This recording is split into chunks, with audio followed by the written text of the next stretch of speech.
So, last session was supposed to be a celebration of achievement, of the fact you guys had gotten through the museum raid and sort of ended your missions with the Glomide, with assisting Zeta and the task force. You went to celebrate at the bounce pit where Vesper was playing, where Kathy was playing, and near the end of her performance, as things were slowing down, the city became under attack by agents of Sin and the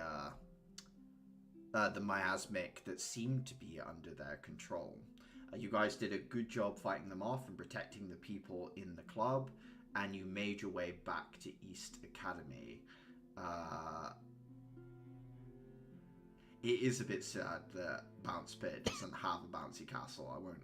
The ball pit is a bit either way in a club. I would not go in a ball pit in a nightclub, but a bouncy castle, yeah, maybe so.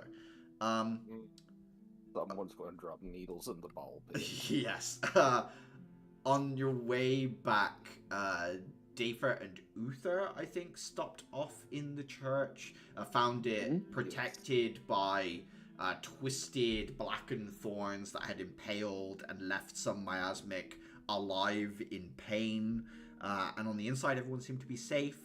And you felt a sort of deep, dark emotion from down underneath the church from the matron herself, who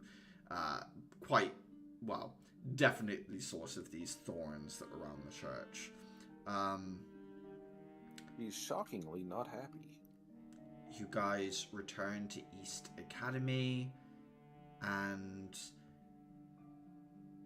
at present it is you, Vesper, Connor, and about a dozen or so individuals that were like left in the club that didn't like split off to their own homes on the way back, or like split off in different directions. You're all kind of in the dorm room communal area. I think Dafer is cooking food at present for everyone. It's about probably like 2 in the morning at this point. Axel is still not back, and the sounds from outside has kind of calmed down to like occasional gunfire every like 10 minutes or so. Basically, like occasionally there are noises from outside, but things seem to have mostly calmed down. Is anyone like on their like crystal pad looking at what people are saying, or is anyone doing anything specific at this point? Obviously Dafer's cooking, but I assume I have like at least 2 or 3 helpers, because with the amount of people I'm cooking for, I assume I'm not doing this as a one-man show. Yeah, you would have a couple of people either from the club or, you know, just assisting you, Dafer. I don't know if anyone from the party would, but... In an ironic twist, we find Adhira basically doing her best attempt at tending bar, getting people waters, drinks for those that seem shaken up. It probably a nice little juxtaposition where the bartender is now on the other side. Yeah,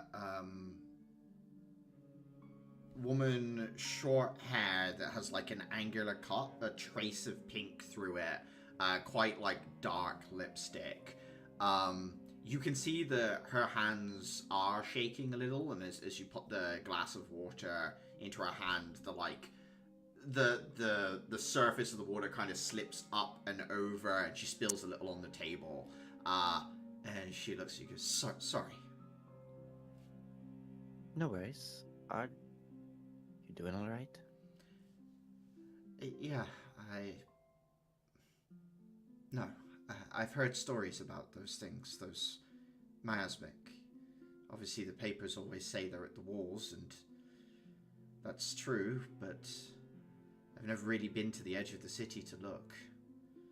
Never seen one up close like that. Hopefully, never again you'll have to see it. It's not easy seeing them for your first time, especially when they're coming for you. The But words, "they're I'm- coming for you," you see her, like, she almost, like, flinches, like, pulls it in a little tighter, holding the glass. But, like, kind of, like, takes a deep breath and nods and says, "You're training to fight them, right? I mean, you fought them at the club." Yes, our specialty. I'm glad we were there. Yeah, me too.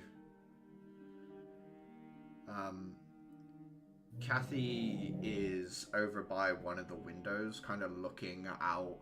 You see her eyes in that, like, cat slit style configuration. She's purposely got no light around her, and she's, like, looking up at the like skyline that is invisible to most of you as the buildings are dark and there's darkness beyond, but for her there's enough contrast as you watch her eyes follow what must be airships in the distance as she's just kind of keeping an eye on things out one of the windows to the north.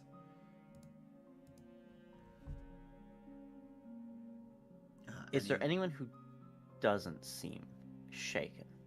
There are a few. So there's one of the guys from the club with a big handlebar mustache is currently helping Dafer Cook, who seems to be. Give me an insight check, Atira.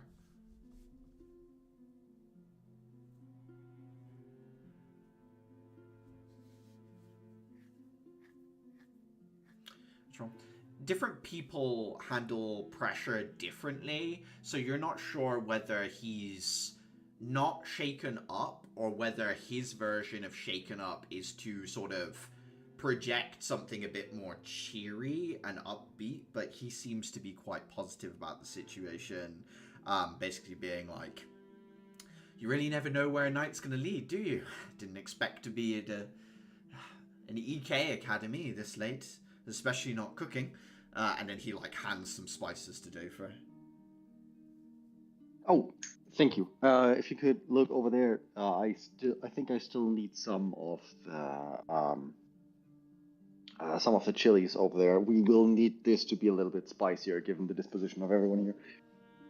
He nods and, like, plucks some chilies off of a plant that's growing in the windowsill and starts chopping it up in one corner. Is there anything, like, Atira, were you just looking out of interest, or was there something more? Just looking out of interest.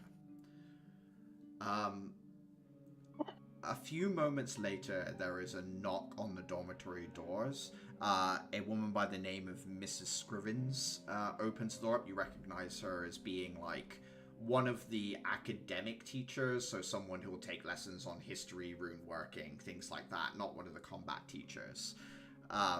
Mrs. Scrivens. I will type Scrivens for you. She looks around and says, "Is there a Connor here? From Immortus?" Connor, who was probably sat next to you, Clara, at this point, chatting, kind of looks up at her and says, "Yeah, that would be me." She says, "There are some security officers from Immortus here to escort you back to the academy." He nods, says, "Understood, I'll be on my way." Looks at you, Clara, and says, "Stay safe, and see each other again soon." Let me know when you get back. Yeah, I'll send a message. And he, like, picks up this pad that you know he is wildly uncomfortable with, but has learned how to use. Thanks, and try not to look like it's about to melt the flesh from your fingers. Kind of looks at it and says, "I think I've done more dangerous things than handle one of these, so I'll be fine." And puts it in his pocket. Gives a, like, half bow to the rest of Class 10, says, "Good seeing you again." And then heads out of the door with Miss Scrivens, who looks, as he walks past her, looks in and says, Any guests from outside are welcome to stay until morning, of course, although a notification should be being sent out soon that it should be safe to return to your homes, but if you feel worried, you're welcome to stay here. Class 10. Your teacher is still not returned yet, but has informed me that there's no need to wait up for him. He'll be back when he's available, and you are to stay in tonight and not to go out. And then, with that, she sort of like gives a small nod to some of... she would give a small nod to Vesper specifically, who gives her a thumbs up, and then she turns and heads out the door alongside Connor to lead him towards the front gate. Why would they plant an idea like that in our heads? Are you kidding? They know what we're like. Now, do you think maybe it's reverse psychology to get us to go out and investigate? Also, not there either. You know, if Axel wanted us out patrolling, he'd leave a less veiled message. Vesper will I'm going to quietly see- kind of say from the corner, he's not subtle. I think he tries, but... And I'm going to look to see if Axel did get my sword out of my room, and if so, I'm going to be mildly disappointed now because, oh man, it's on the other side of the city, isn't it? I think that Dafer quickly sent a message. I know Dafer did, but I didn't know if Dafer got the message sent before Axel had grabbed shit, or... I imagine, actually, as you came in, all your weapons were probably discarded in the communal area. Like, he would have gone into your rooms, grabbed them, and then by the time he was heading out, got a second message from Dafer that basically said, hurry to this point instead, and therefore left your weapons. So your sword's probably, like, lent in a corner in the communal area, Uther. Then I am lent on it. Okay. Vesper looks away from the window and says, I think what your teacher says is true. Most of the airships have pulled their patrols out more towards the perimeter of the city again. I imagine we'll get a message on our pads any minute now. Seems like things have quietened down. She thinks for a moment and says, looked to me like most of the fighting was centered more towards the north of the city. Maybe I-1? Sam, given all we know, what relevant things are in I-1? It's the other major, like, import area of the city, right? So, like, I-1 takes everything from Trismere, Heaven's Pillar, and Laments, whereas I-2 gets everything from Dulukop and the trade cities on the east. Okay, so it would be fairly suspicious that this is now we've already seen problems arise around like the area of import, particularly regarding Dulukop. And now another import area to the city itself is being hit. Two is not enough for a pattern, but it's the start of one. Give me an intelligence check, Dafer. Okay, intelligence or investigation? It'd be intelligence, just like a general, like, Dafer thinking about it. A 9? Mhm. 2 is the beginning of a pattern, so we're at, like, 2 can be a coincidence. What obviously speaks to you is to move the miasmic into the city, it probably would have needed to be done, like, this volume of them by train. The fact it's in I-1 and I-2 makes some logistical sense, right, Dave? For, like, it might be easiest to get them into this district, I-1 and I-2, but getting them beyond that would be another problem altogether, because you'd be moving it between the district boundaries, which brings on more scrutiny. So there's some level of it just makes sense that it would be here and there.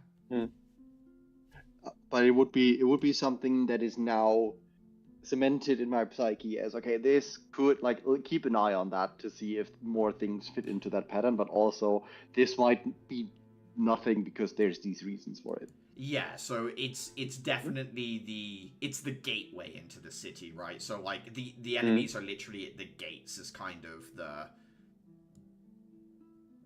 the situation in a sense.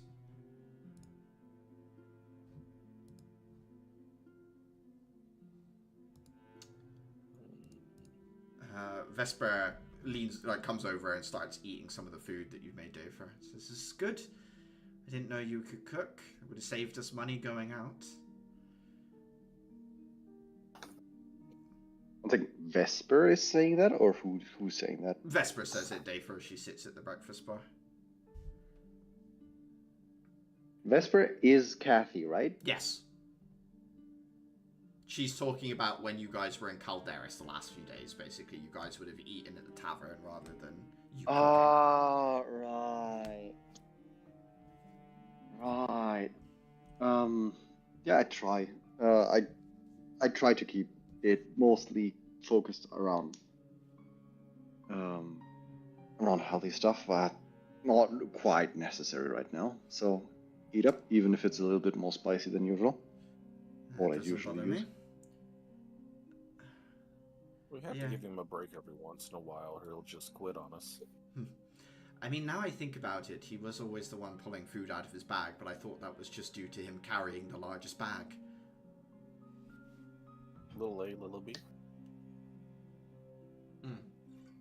I'm sorry our reunion kind of turned out this way. I was hoping it would be a little less, well, maybe as exciting, but in a different way.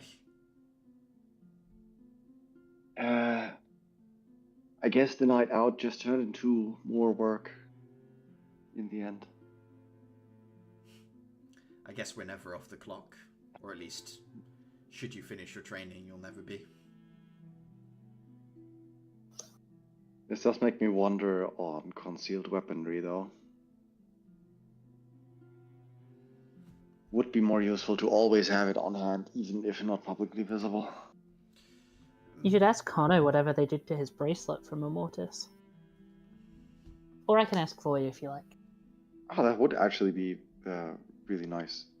Thank you. Makes sense. I mean, they clearly have the technology available.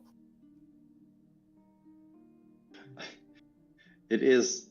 So, one second. Did Clara come to the group with, like, Connor said he wouldn't bring a sword or something, or was that just an out of character discussion we had? I think she said it to him, Yes. Ah, okay. but not to anyone else. It's definitely impressive that he just basically managed to look entirely unarmed, only to turn out that he was still armed to the teeth. Well, it's the logical progression of what the shell one does, right? Vesper kind of looks at you, Clara, and says, "This Connor's a friend of yours?" From back home. He's, I think, technically still my noble guard, but that doesn't really mean anything here. Sounds romantic. Excuse me? A noble guardian coming to your aid at a dance? That sounds straight out of a fairy tale, does it not? Well, he wasn't supposed to come to my aid. We were supposed to be at a fun night out to support you. Well, it was a fun night out to support me. Did you enjoy the show? It was great. I'm so confused. I feel like I'm being talked in circles. No, never mind. Okay. That thing he did, the strike through the wall, what was that? Never seen it before. He was always a good spearman, but, like, weapon-wise, not anything else. Never seen anything like that either. Maybe from a crystal, but not from the end of a weapon. I wasn't that close. Did anyone get to see it more personally? I was right next to him, and I also asked him about it. He said that Immortus trained him and taught him how to do that. It's powerful, but it apparently takes a lot out of him. Kathy kind of frowns a little and says, "Well, I've known a lot of students through Immortus, and none of them have done that before. I suppose it could be a new technique. I mean, it's been a while since I graduated. Maybe that's like his thing. Could be. That's why I asked you. I thought maybe it might be a gift you were aware of. Not when we were kids. Although we never did that sort of training. We didn't have much Chris Thelm or Amber. Stuff in Heaven's Pillars is a lot more botanical than mineral. She nods. Sometimes abilities are subtle until you get a shell. Things can be power hungry, and there's only so much power any moment someone without a shell can provide. It is true that a great many people get their first shell and realize there was something unique about them all along.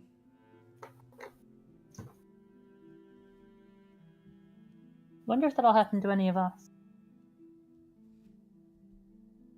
I thought that's why Caliban's hair was always like that.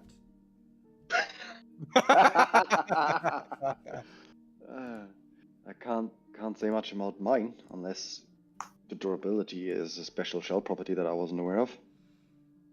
From what I've seen you fight, that seems to be more to do with your gauntlets than your shell, although you do have an impressive barrier.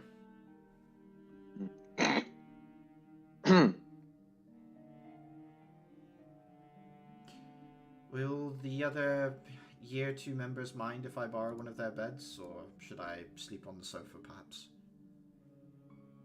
Verity won't mind if you stay with her. There's no one else here at the moment, so it would just be in Verity's room, obviously. Yeah, I still adhere suggest Verity's room. Okay. I think Kathy would open it, look around, and be like, my god. That's a lot of stuffed animals. You see the giant pink accelerator? Yes, it is on the bed. It's rather hard to miss. That was my contribution. It's adorable. I think I saw similar things in the cave systems. There's going to be an avalanche in there one of these days, and someone's going to die. It's gonna be a domain of dread. We're gonna push through a wall of plushies and come out into a mountain range of Beanie Babies and pillows. At least you guys won't like convert into Muppets or something. That would be awful.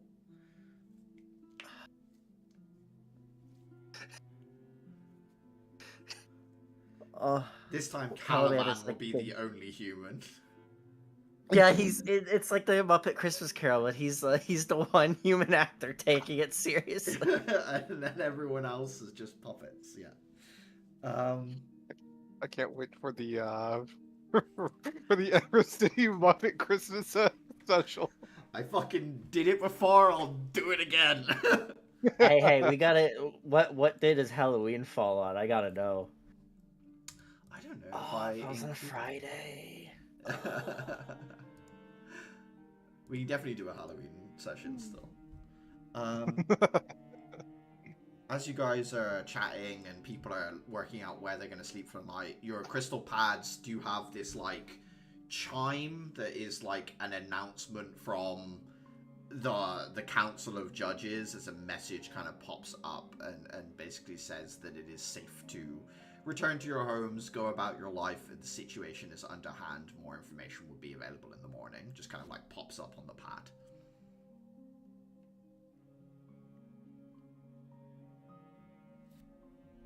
Alright. Does everyone either go to bed, stay up? It's like probably like 3 in the morning at this point. I mean, how many people are still in here, or how many people remain? Should we bring out the sleeping bags? I think with Vesper in one room and then like a couple of people sleeping on the floor, there's enough sofas in here for the other 3 to lay down. So I think you'd be okay, basically, with Connor having left as well. Clara, of course, you would get a message shortly after that, all clear as well, from Connor saying back safe. Nice.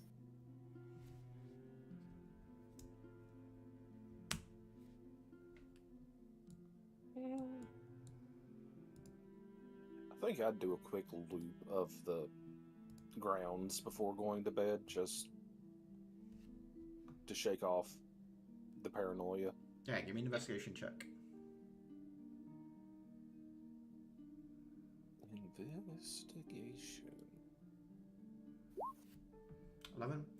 As you walk around, you see that the guard has gone to like half duty, so there are people on watch, but it's not like the full garrison that you guys saw when you walked in.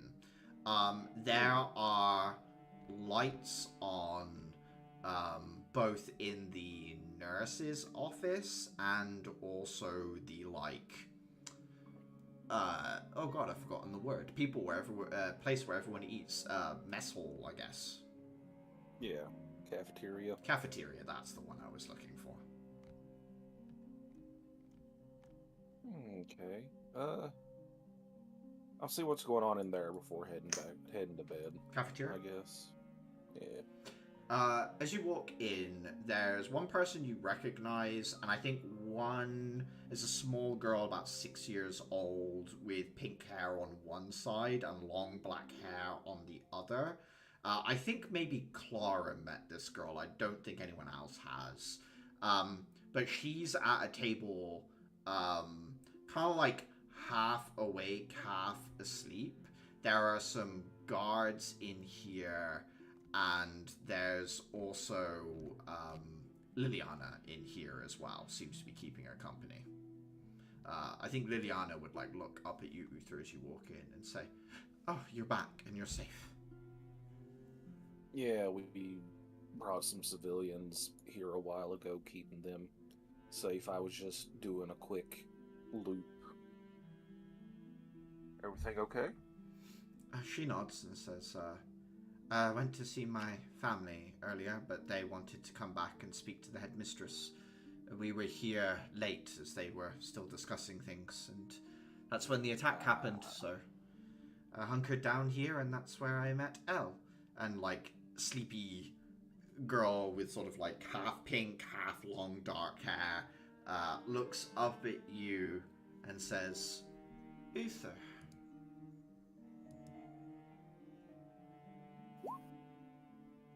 Yeah. You don't think I've met this one? Hi. I've seen you. Fair enough. She starts going through art and then picks up a picture which she hands to you. Oh. Alright, what'd she hand me? She hands you a picture that you recognize as your uncle, and he seems to be stood in front of this really tall door that it takes you a second to recognize as, like, your mother's study from back home.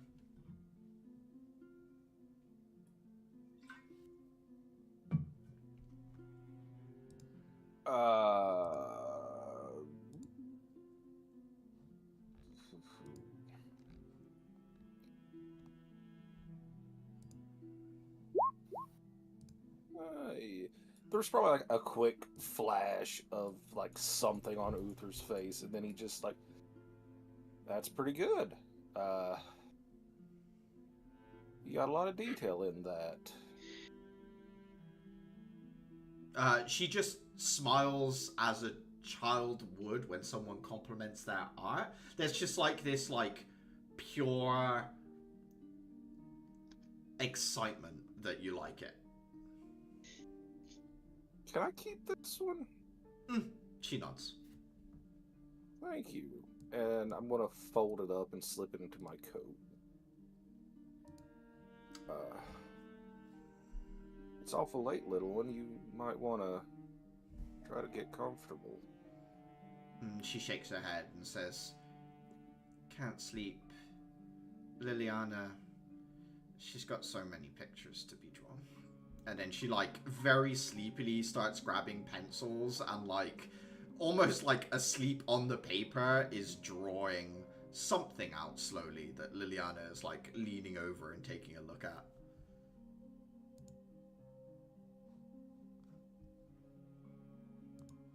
That's an interesting gift she's got. Liana nods and says, according to some of the staff I talked to, she has some sort of, I don't know, like a kind of like an oracle, I suppose. Yeah, I believe that.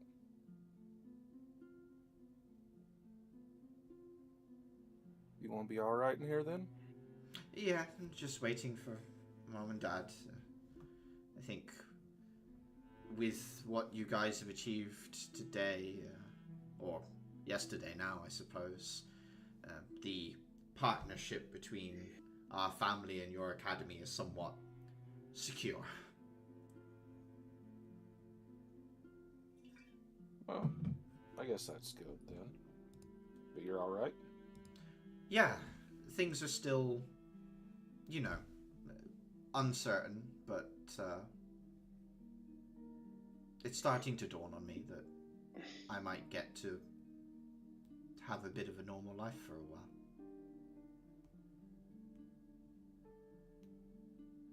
All right, let's hope.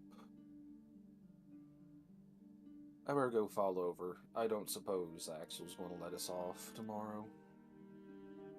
I've not seen him. I saw him rush out during the attack, but haven't seen him since.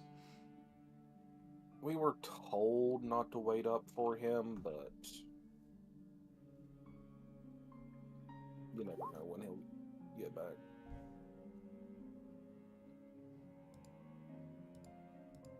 Oh, is it Saturday? Okay. I lost track of what day it was after this. Yeah, it's either Saturday or Sunday. I'm actually not super sure, but yeah. Party was Friday night. Okay. That's true, yeah. Okay. Cool, then we get to collapse and die. Yeah, Uther. So heading back, going to sleep.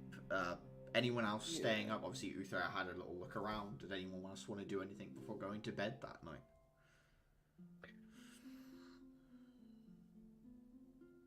I want to say that she is probably kept up by her thoughts, but I don't know if she would. I think she'd try and get somewhere like up on the roof for like to think about stuff. Yeah. I mean, easily done for you, Atira. You can get onto the roof. There's a bit of a construction area up here now, actually, because there's all the beginnings of a second floor are being done up here, you know, during your work. So, like, you find a way to sit atop, like, half-finished brickwork with the mortar sort of drying in different places. But the stars and the sky are still visible through the marquee field above. You said construction. My first thought was immediately, oh boy, platforms that I can use to double jump off of. Such is the life of a monk. You break out into a footloose dance scene through the construction. Yeah, just looking up at the stars, kind of sitting silent with the vessel next to me.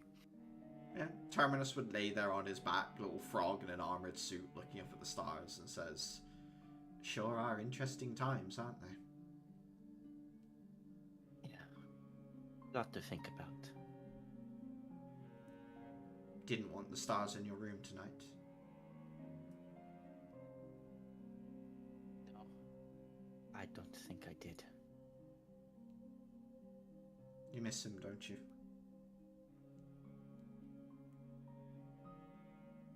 I miss him because I know it's going to hurt when he comes back.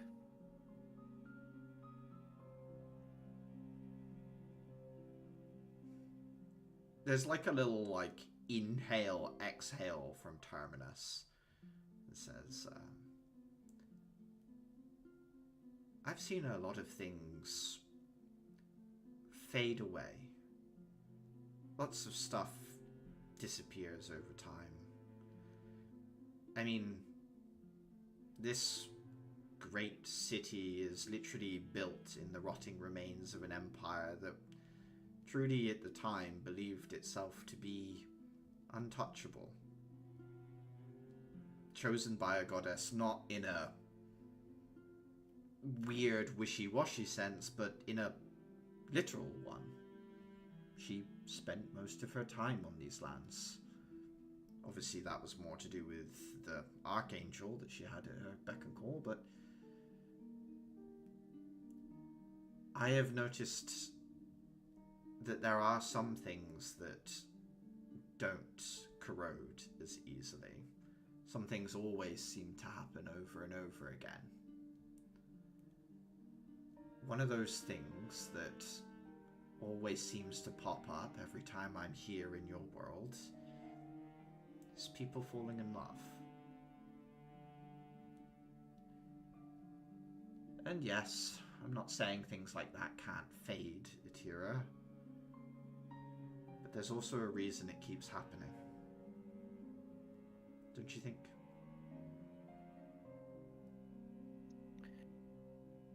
I won't lie and say that I'm an expert on it, but it's, well, it sounds like a cycle, and cycles are always there. Which means that no matter what happens, no matter how things go,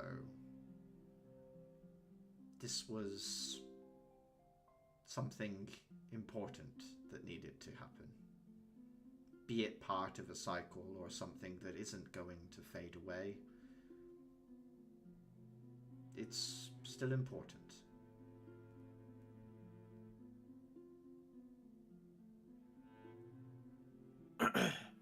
Yeah. You know, you're all right for a spirit of total rot and decay. And you're alright for a thieving, narcissistic, know-it-all friend. Orphan. She chuckles. Unfortunately, I do think we still have to go to therapy tomorrow. Oh, not the box. I know. Honestly, she should just put me in the box sometime and talk with you. Yeah, I like that. Let's put you in the box. I don't know if that'll fit. I mean... I tell you what, I'll put you in the vessel, then she can put you in the box, and then I can talk to her about your behavior. Well, if I'm in the vessel, when the vessel goes in the box, doesn't that stop you from summoning yourself? Well, I don't know. I'm not an expert on these things. I'm just in the box. Let's try it. Sure. And then I can tell them all about your stealing of artifacts and that watch you took and the time you took Barnier's credit card. They're not going to find them. Big frog smile with teeth, which weird. Oh god, they should have teeth.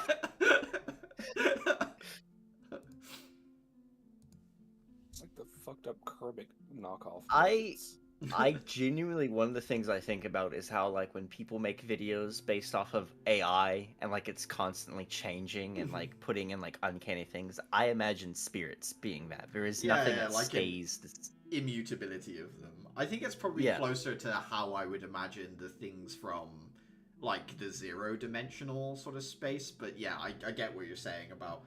I think, like... spirits change within the reason of their meaning, whereas like the truly horrific 18 thumbs as a person stuff is like zero-dimensional deprived stuff. Oh, God. Yeah, anyone else have anything they want to do before going to bed that night? Otherwise we'll move to the morning. Okay. I'd like to know if it is 3 a.m. by now. Yes. So I assume we're all still up. If we have to wake up before 9 a.m. tomorrow, Dafer will going to scream bloody murder. You guys all get to lay in as much as you want in the morning. When you do finally wake, your crystal pads have an array of stories from yesterday. Newspapers are in the general sort of like student store if you want to grab them. Axel has left a message for you guys saying he is back, but he is not in like the dormitories when you guys wake up, so he's either like in the office or somewhere else. The message you received from Axel was at 6 in the morning, so 3 hours after you guys sort of went to bed.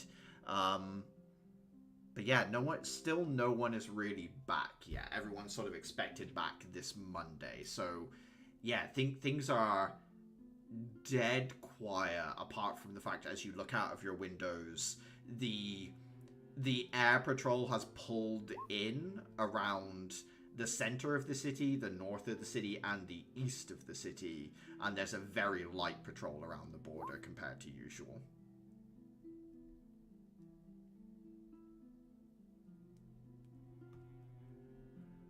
It is Saturday morning. It is your weekend, so you can do as you wish once you are awake. I'd like to take my short rest points. Yes, of course you can. And it'll be a long rest tomorrow, of course, as well. Perfect.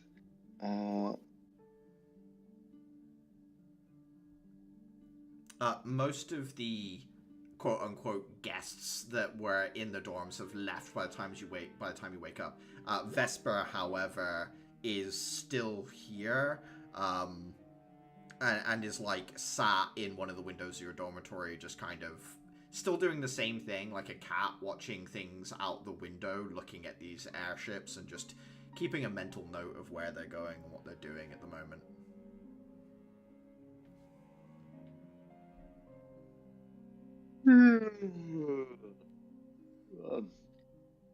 Morning, Kathy. Morning, Dafer. Would you like a coffee? I think that wouldn't hurt. She points to like basically a pre-prepared like cafetiere of coffee that's on the table that she just kind of points to while looking out the window.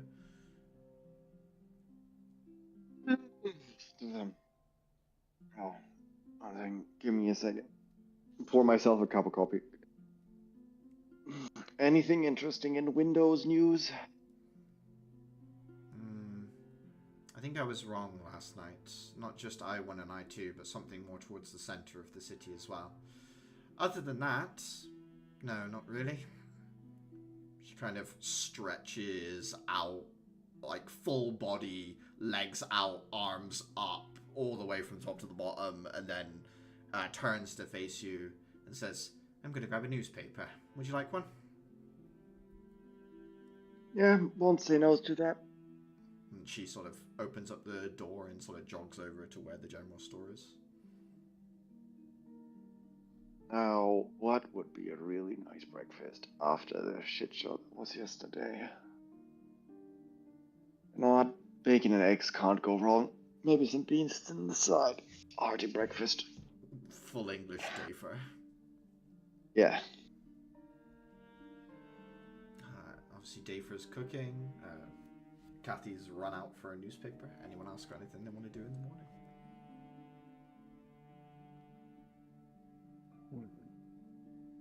I will wake up late. First thing I'll do is I want to slowly and quietly open Verity's door to see. Oh wait, no, Kathy's already up. Yeah, Kathy's up, sort of sat in the. Well, she'd be sat reading a newspaper when you're up, Atira. I am like in the midst of trying to open the door slowly when I turn and see her sitting. It's like, darn, I was hoping to try and catch you cuddling the giant salamander. Cuddling is one word. I think I just buried myself under the plushies at the end of the night. Reminded me of sleeping in the caves, actually. Well, glad you got good sleep. Any word or news? Oh, there's lots of words, lots of news. I suppose you're after ones about last night. Yeah. It's being called a the actions of disgruntled scientists that have joined the Shell Investigation Network. Apparently, these are members of companies that rejected their projects. It is to be noted that there seems to be in this newspaper no mention of them controlling or otherwise having these miasmic at their beck and call, more so that they unleashed them as weapons of war last night.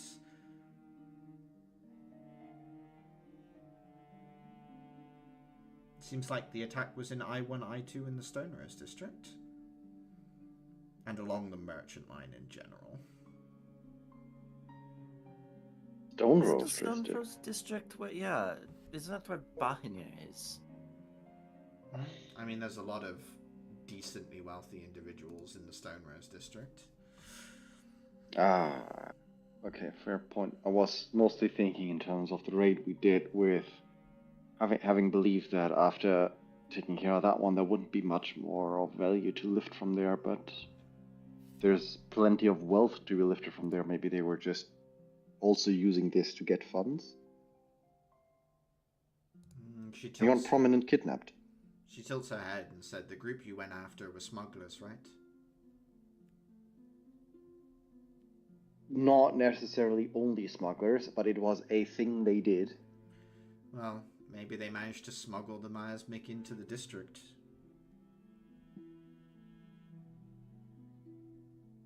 Does the news mention anyone prominently missing? Shakes her head. Does mention these paladins of Empress. Apparently they were in the streets last night as well. That's awfully convenient, unless this is what they are doing. Apparently they were aggressors on all sides, both against sin and against peacekeepers.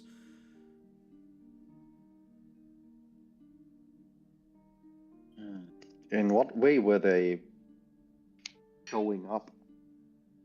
Engaging against miasmic. Yeah.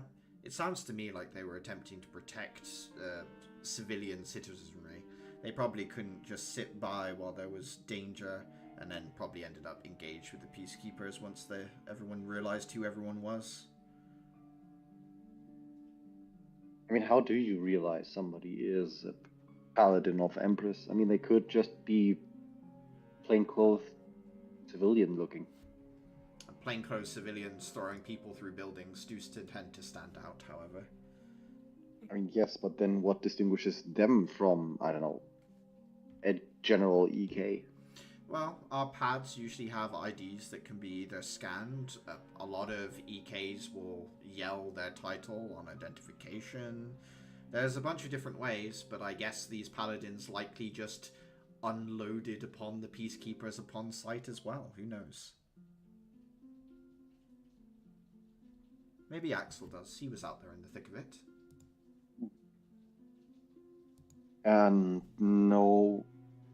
And my fears of this having been an operation to get out or destroy whatever evidence was gathered in the raid a couple days ago, was it unfounded?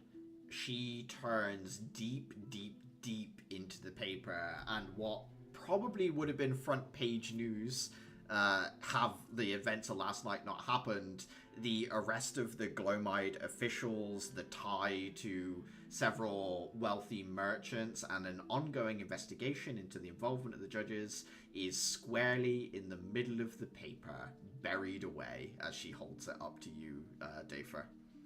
Seems like everything's there, if a little distant. Alright. Well, at the very least, it buries the news in some manner, so the public is not going to be as informed about it as they could be, but I don't think it'll matter too much. She thinks for a moment. It says, good news for who? Yeah, fair. Not sure, I'm trying to put this into context and how it makes sense, and I'm coming up empty, which is Which does not satisfy me. There has to be a reason why they did this, a goal as to what they did this. It can't just have been a terror attack with no point. She I don't nods. believe in that. Whatever Sin's motivations were, they certainly pulled the trigger, and that was definitely a conscious choice. I agree with you, but I don't know if we can figure it out from one evening of thought.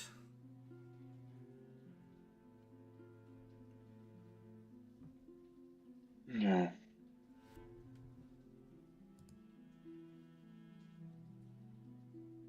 Still, seems like no major damage.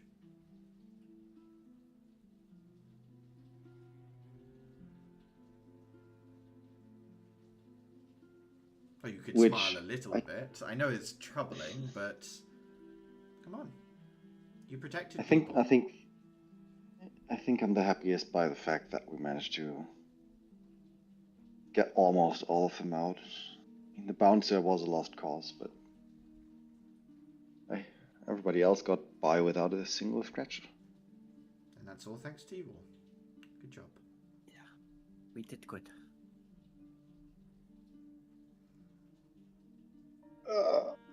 Now, Anyways, I'll be off.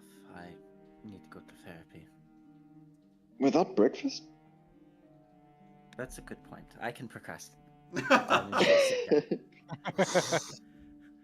I think Vesper just laughs at that, just like, oh, really took some twisting of the arm.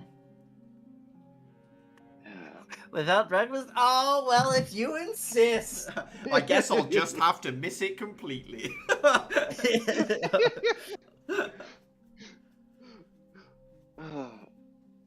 Basically gives you a platter. Kathy as well, who I assume wants some. Yeah, and she made before the I give coffee, it to she my gets own. breakfast. Of course. You know, one of the main advantages of being the cook is you get to decide what's on the menu, and if you're feeling packaged for something specific, you get to choose that it happens. And one of the main advantages of not being the cook is it tastes better when someone else made it. I don't think that's how the saying usually goes. Oh, that's definitely it. She would eat breakfast, and then, yeah, once everyone's there, she'd just say, I have a meeting, I think, still this evening. Maybe not, who knows, but I should still get prepared. Good luck. Thank you. And it was... What's the meeting about? My proposition for the exploration of Calderis's underground city, yes. The sooner I get the ball rolling, the sooner someone will agree. It was good seeing you all again. It was great seeing you too. Let us know when your next show is. Maybe this Yes. one won't get interrupted. Yeah, I mean, if we have another show and there's another miasmic or sin attack, then we'll know what their motivation is. They simply want to ruin my music career. Alright. I'll see you all again. And then she... Maybe the next time won't be a rescue mission either.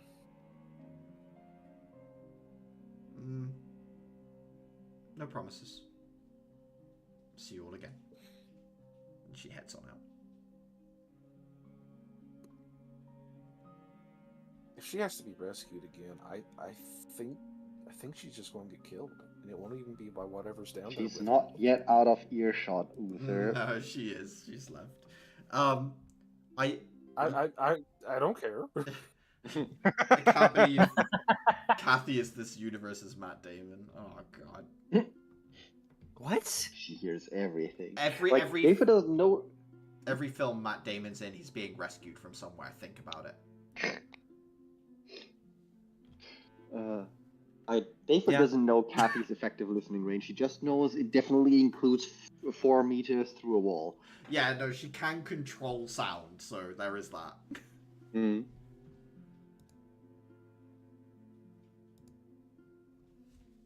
The day is open to you.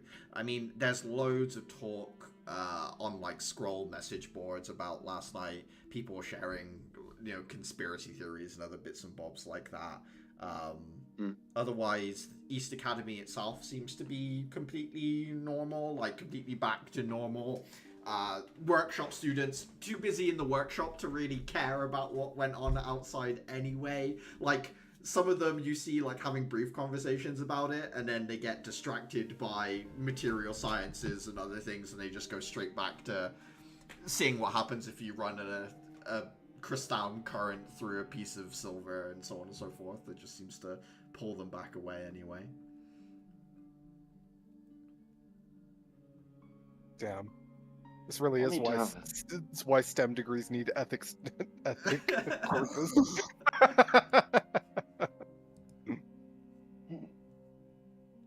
I think today is a great day to make burritos.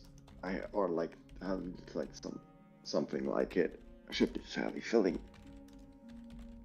Time to make a ton of meat and begin. All the leftovers in the fridge on a wrap.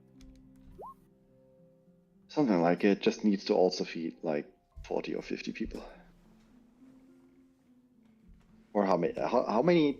For how many people am I cooking in the church? Like 40, 50, roughly this right ballpark, or? Oh, for I think the church? everyone's home. We're at home, but you're doing church thing. Okay. Yeah, probably like 40 to 50. Yeah, check. All right, that'll take me a couple hours, so I best get going on that. Anyone want to come with me to the church with the food? Or help with carrying, more like? You're not volunteering me again. I mean, since you bring it up. I'll fight you for it. I mean, I can. Do you want a burrito? Damn. Give me the fucking supplies.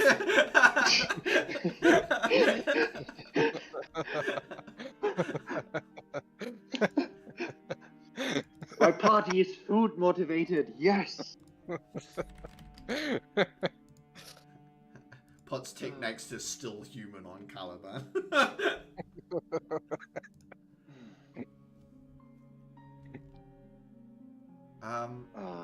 So yeah. Just as a warning for when we'll get there, as I'm not sure if they'll have cleared it by morning, but there were a fair amount of like thorns keeping at bay a fair amount of struggling in pain miasmic, just so you're aware.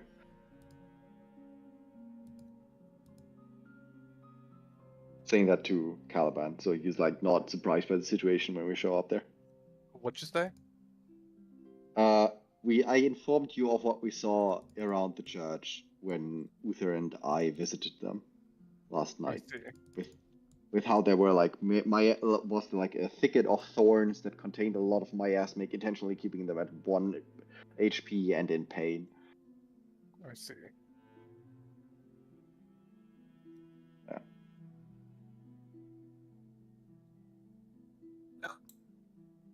So Caliban and Dafa are cooking for the church. Has anyone got anything else they want to do that Saturday? Obviously, Atira, you're heading to spirit therapy. Mm-hmm. Anything from Clara or Uther? Or chilling I'm gonna after go chaos? see. I cannot remember her name. Ooh, I need to go find her name. Hold on. I know exactly where to find it. I need to go and find. Oh no, maybe I don't know how to find it. Oh, Isabella. I'm gonna go find Isabella. Yes. In the workshop. Yep, absolutely. And yeah, Uther. Anything from you?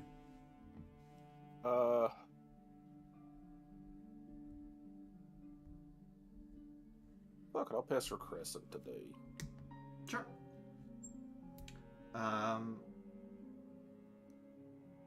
Clara, heading into the workshop space, there are maybe 10 or so students in here, about a quarter of what you would usually see.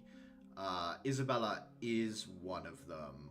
Dylan is next to her as well, as they're kind of two of the more prodigious first-year workshop students, basically. Dylan is currently, like, feverishly working on a paper, and Isabella has another of these, like, ginormous ancient tomes on a big pedestal that needs, like, supports to hold the pages open on either side, like a pair of stilts to keep the pages open. But yeah, she'd be in there kind of like flicking through these pages right now, looking at different diagrams. Wow, this kind of feels like I'm interrupting.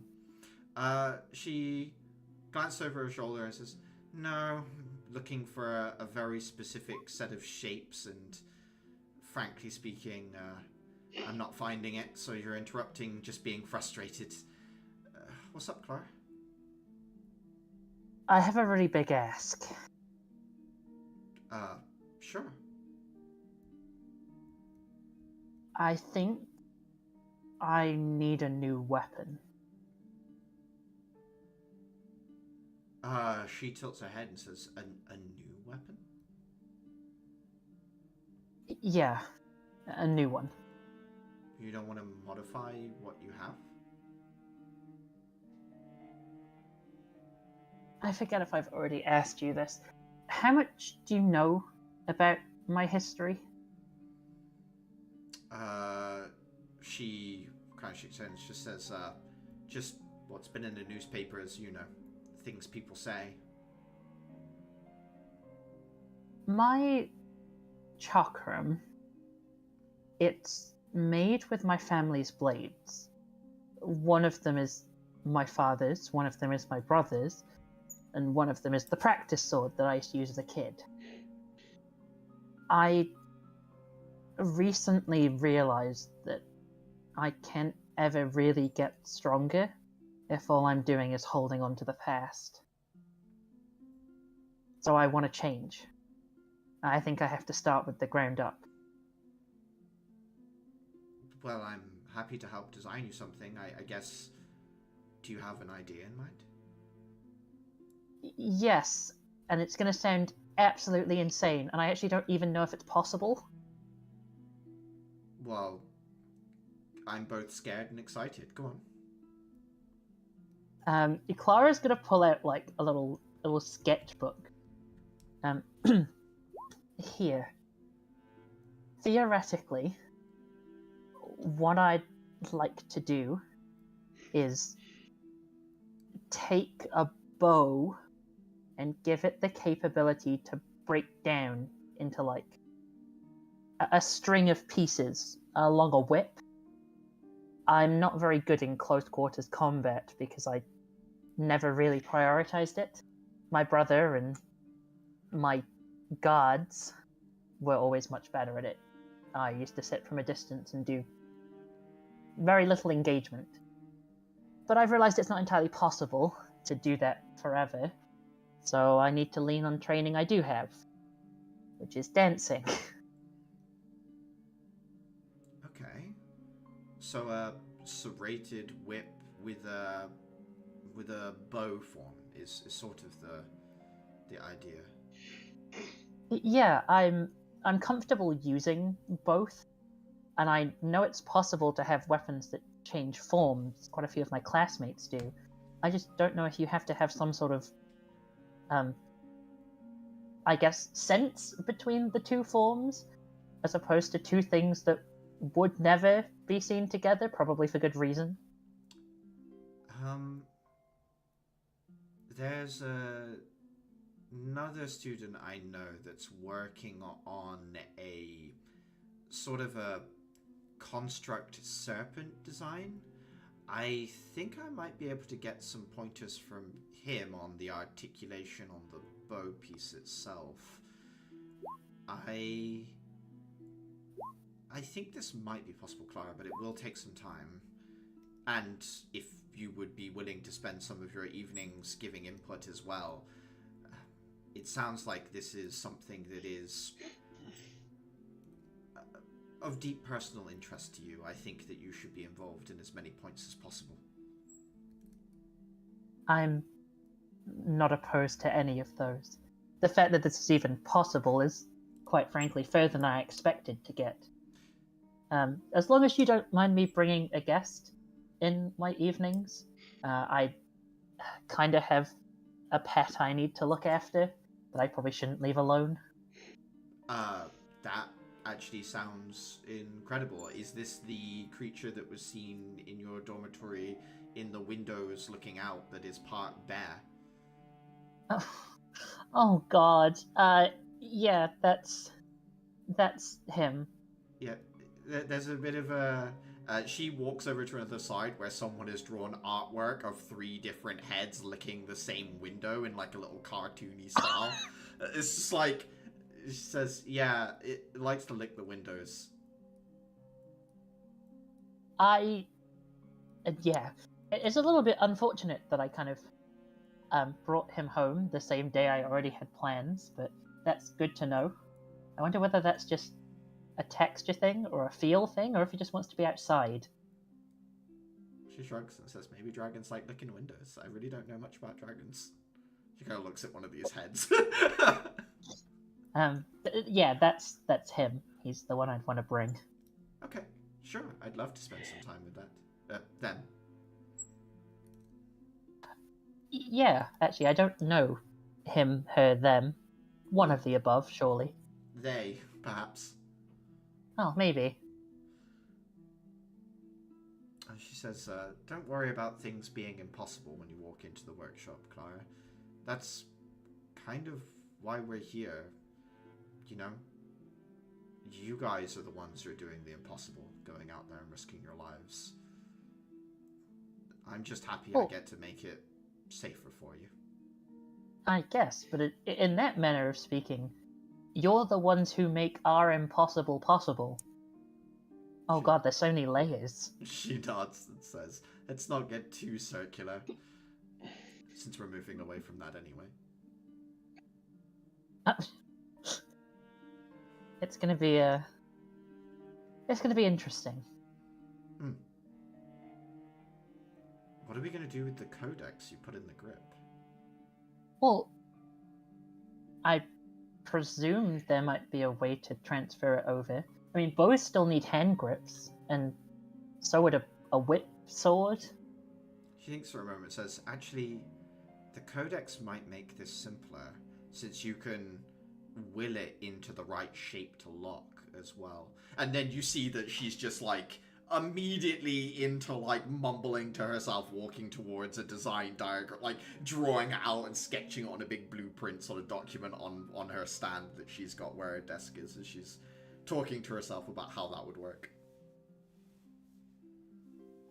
Yes, maybe I shouldn't have called this impossible. I think that was it. That was the bait word. Now, you absolutely can't do this. Oh. You want to bet? You fucking watch. Uther, heading for Crescent's room. Guard lets you in.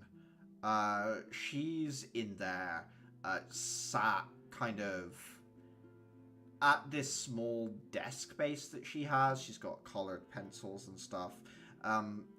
You see that she is drawing the arm that Castor had, this like mechanical arm that you saw before. She's just kind of sketching it out. But you see it's far more bladed than you remember it being. There's like bits of metal popping out of it in different directions. Like at the elbow, there's like a back spike, and there are some like Wolverine claws to it, but also this big sheath blade that comes over the top of the arm as well. That's sort of like, kind of more like a large nail than anything that kind of comes out and almost like gauntlet-ish, but sharp. And she glances. Giving him an upgrade or what? She looks at you and says, oh, no, this is a different arm.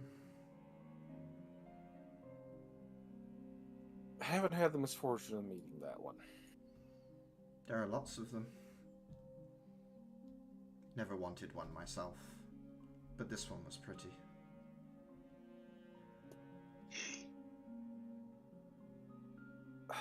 Yeah, of course you would say that. Last night seemed busy. Everyone was abuzz. Yeah. Sin snuck in a bunch of monsters and set them loose on the city. Oh. That was early. She sighs. I have to assume it's in response to some things that have happened, but I don't know what the tipping point would be. She shrugs and says, I just know that they were being brought in.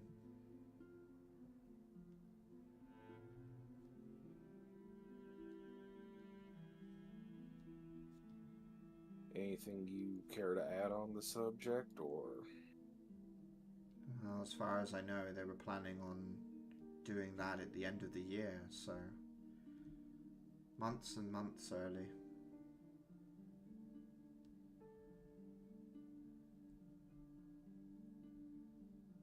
Well, they lost a station and a museum, so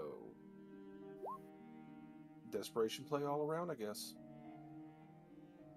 She leans her head and says, maybe if they thought they wouldn't be able to move any more in easily, maybe they just pulled the trigger because, well, there wouldn't be a better time for it.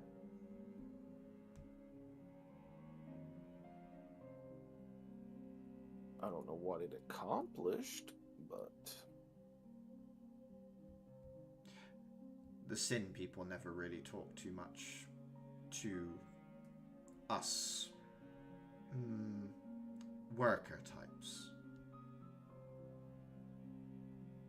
other than to offer us. And she shakes the piece of paper with the arm on it. upgrades. Yeah.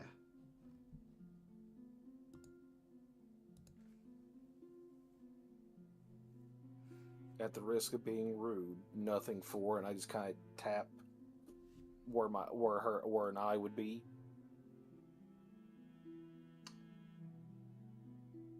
Not tapping her eye, Yeah, but yeah, like yeah. tapping on my face. She thinks for a moment and says, that would be admitting there's something wrong with it. I was teased for that on the streets. I would rather exist this way than take a replacement. Fair enough, fair enough.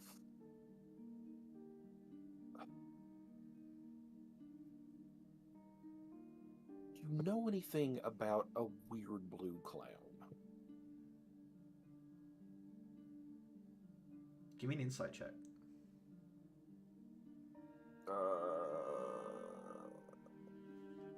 Right, it's one I don't have. Helps if I'm on the right tab. 20? Oh. She does, Uther. No. Right.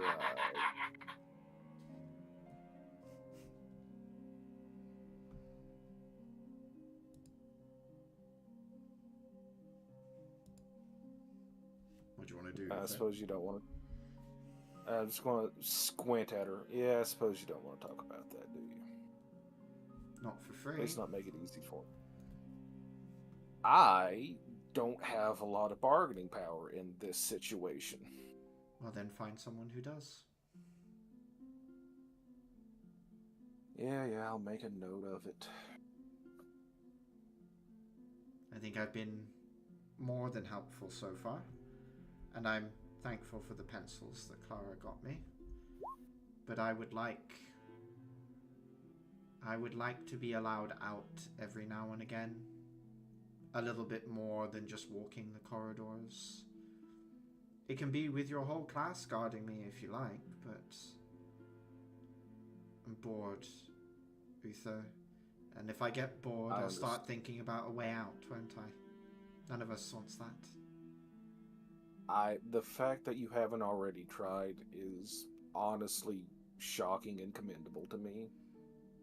She smiles and says, The guard is still wary. He sees me as a person now, but he's still wary.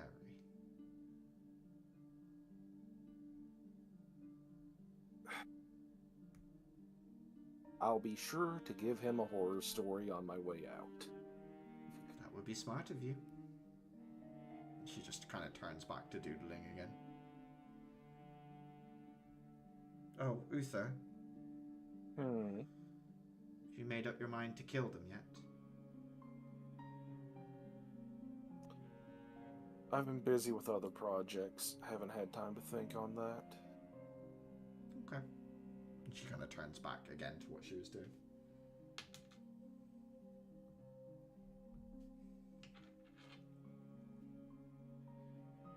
Your buddy with the arm's been captured, by the way. Don't know if they let you know that or not. There's like a little scratch mark on the page. She just says, it'll be harder keeping them locked up. Good luck to them. Yeah, definitely a different facility for that than here.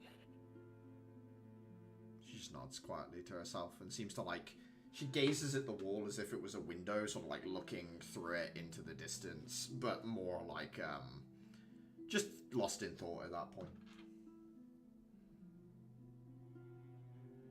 Care to talk about it, or? I'm sure you'll find out in due course. I'm sure the investigators are doing their job properly. I know how thorough they were with me.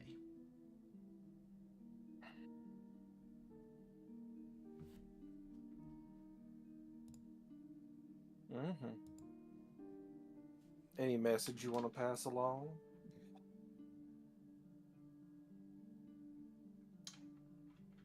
If you get a chance to talk to him, tell him it's still 4-2.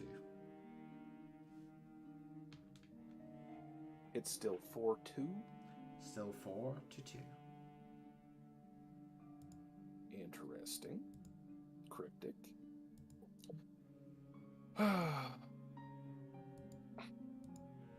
Alright. I'll see my teacher later about walks.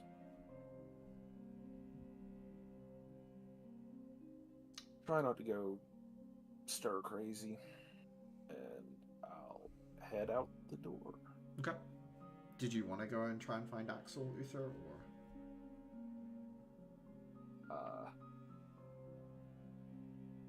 I'm gonna whisper a quick word to the guard just to... Hey, don't let your guard down, please. He sort of like blinks a little but nods and says, do you think she's going to try and make an attempt? No, but I want you to be aware it's a possibility. Okay. And he just kind of, stiffens his back, stands up a little straighter, seems to take his job, a smidgen more seriously in front of you. Yeah, I'm going to collect my stuff from wherever I've set it near him and go hunt Axel. Okay. Adhira, walking into the therapist's office, would you bring up would you like to talk to, would you like to talk to the spirit thing, or was that more of a... Oh, yeah. Okay. She's gonna walk in, holding it by the chain like it's a purse, and it's legally blonde, but, she's like, I think we should try something different today. That's quite a way to start our appointment. What do you mean? I feel like, maybe, just once, humor me, you talk to my friend, and I go into the box of isolation, and shut myself off from the world for about a half hour. Lisa smiles and says, I don't think it quite works that way, Adhira. How so? What do you think would be gained from my conversation with Terminus? You'd understand more about his personality and how it might influence me. She thinks. Just as a guess. She thinks for a moment and says, "What guarantee do I have that Terminus will be truthful?"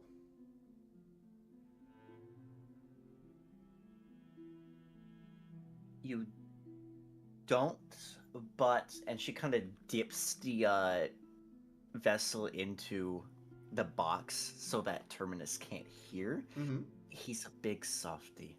It's hot on his sleeve when he's distressed. Pull him back up. I will have a conversation with Terminus, but Atira, I think you should be present. Okay.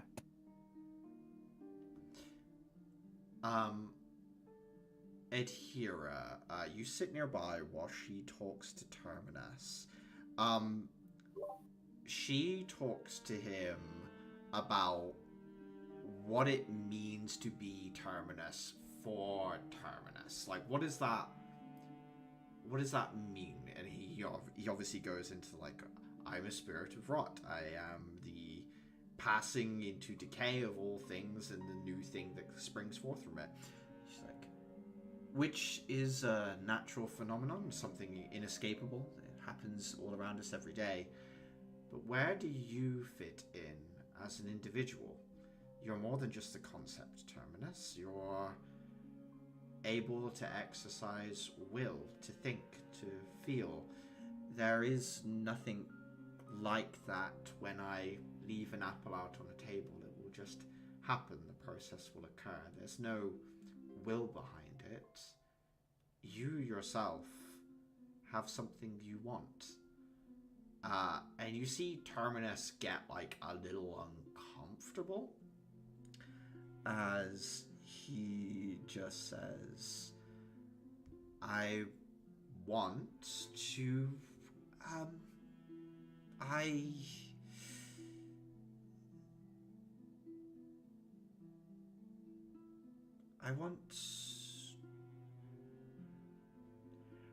I want to see if there's anything different. She kind of raises one eyebrow. Different in what way? In the sense that it won't decay.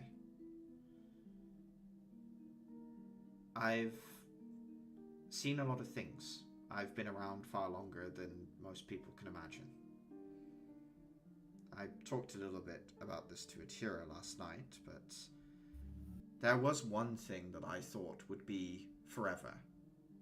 The goddess. When we first met, I was struck by how different it was. How different she was. I'd like to make an insight check. Go on. More specifically, I am searching for a meaning in his feelings. Yeah. Kind of a quick notion, but talking about love and then talking about the goddess. Mm-hmm. Does he have a crush on the goddess? Does he Sure. have an infatuation? Okay. Give me an insight check.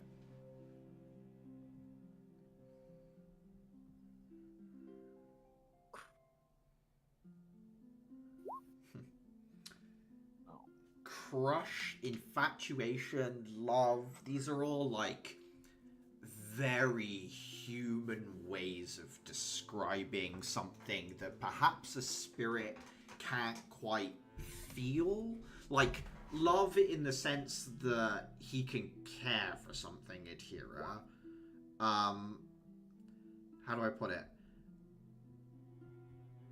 You do not sense romance, but there is longing in his voice. He looks at him and says, you're a spirit that embodies the impermanence of existence. There is Nothing that you have seen that has lasted forever. You were excited to find something that you thought could. And Terminus nods and says,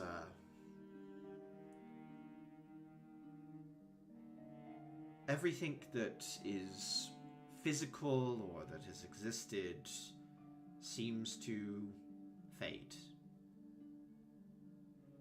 My lamp was left in a room for a very long time. And when Atira walked through, I thought that maybe there is something that might be permanent, that will never decay.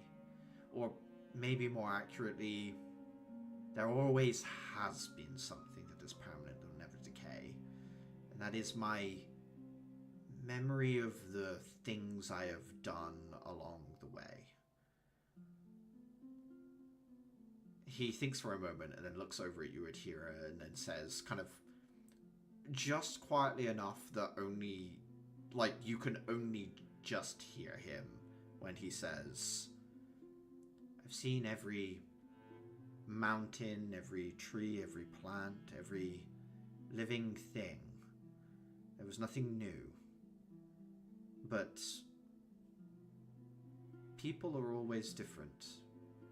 And when Atira walked by, I realized here was a chance to make a new memory that was permanent by getting to know who Atira was.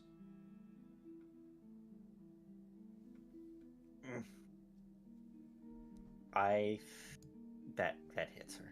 I think he gets, to some degree, a moment where her mask cracks a little. Clears her throat. Composes herself. Terminus looks at Lisa and says, I know you're worried about what effect I'll have on her. How I might make her more like myself. I'm worried about that too. Because if we become the same person, then it just becomes more of me, more of the same. I don't want it any more than anyone else. I don't want Atira to change. I just want to understand.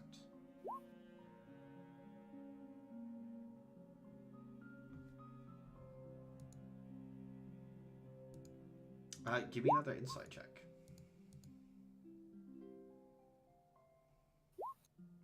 There we are. You see the look on Lisa's face is one of surprise, in a sense. As she says, I think that's a very good answer, Terminus. Thank you for being so open about it. And he nods and kind of then like swings his legs and looks around the room and says, that's what you're supposed to do in these things, right? Just blather on. Did you really read all these books, or did you just sort of like buy them in a set? And she's like looking around the different like She has to have read some of them, and then others are like, she doesn't quite agree with him, but they're big in the field, and so she displays them. That has to be it, right? Lisa laughs and says, all of these, I think I've read about half, to be honest with you.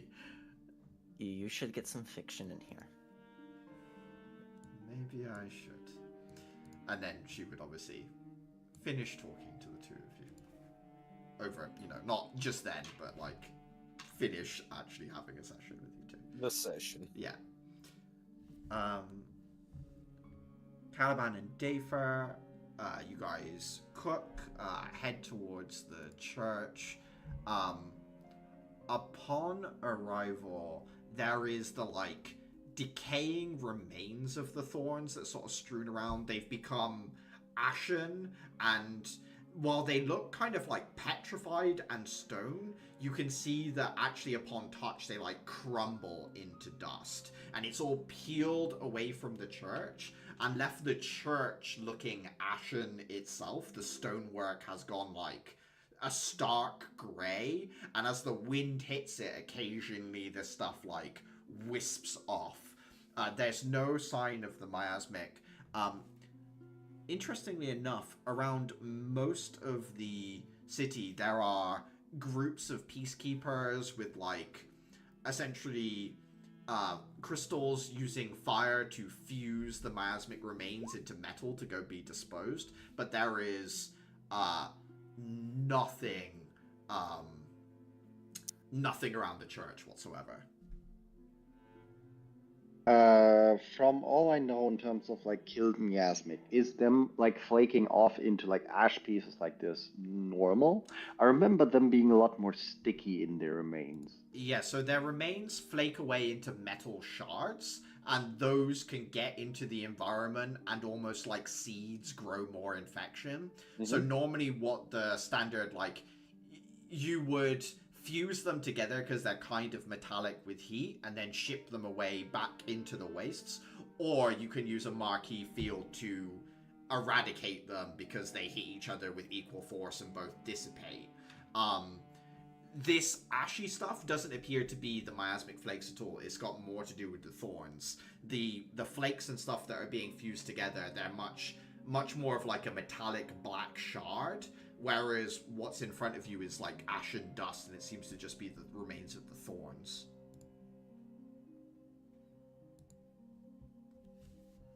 Oh. I mean, the implications of this is, and like we still see the thorns with like the miasmic in them, but when we touch the miasmic, which look brittle to a point, they flake away into this ash. So you don't see any of the miasmic still within the thorns. Only the thorns remain at this point. So what happened to the ones that were being tortured is the best word I can think of it. Whatever happened to those is a mystery to you at this point, Aphra. There's no sign of their remains in any sense.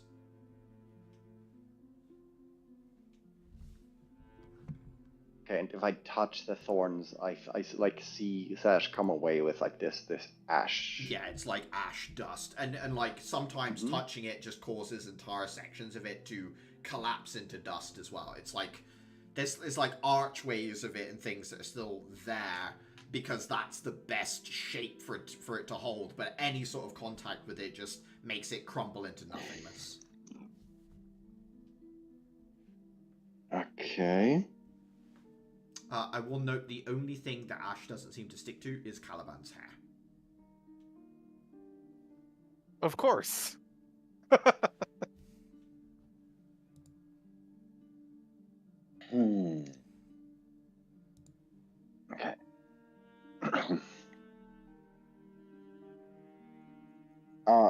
Dave would like wonder to himself like what happened to the miasmic and formulate some theories that either maybe they were like taken away by the guard, like essentially just shot and then fused and taken away or something. Could be. Yeah. Or the thorns themselves did something, but that seems unlikely given everything he knows, so he just assumes the guards did something. Yeah. Make our way inside. Heading inside, there's more people here than usual, Dafer. There's some like discussion amongst people as to like, are things really safe? Will it happen again? That sort of stuff.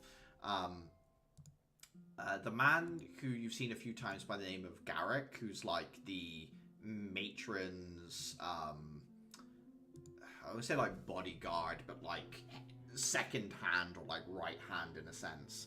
He's the one that like tamed the greed serpent that's in the stairwell and things like that. He sees you when you walk in, Dafer, and comes over to help you with everything and says, you have connections with the city, yes? In the faintest of senses, yes. What we're reading in the newspaper, does that Is it correct?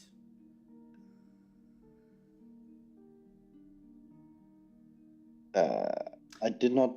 Let me take a look. He'll specify these agents of sin, disgruntled scientists, essentially being made out to be mad scientists, and the miasmic, were they not at the beck and call of these individuals? Last night, what I saw seemed more like they were directing the horde. The newspaper seems to say that they were simply unleashed upon the city.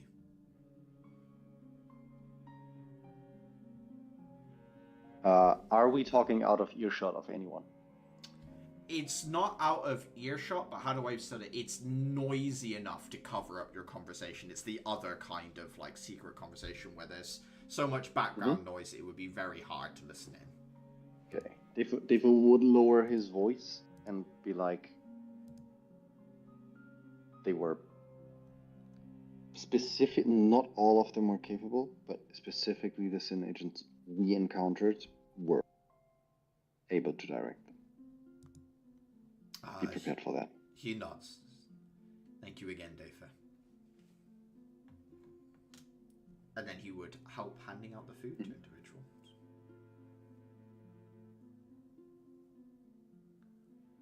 Is there anything you want to do in particular while you're here, Dafer? Anyone you're...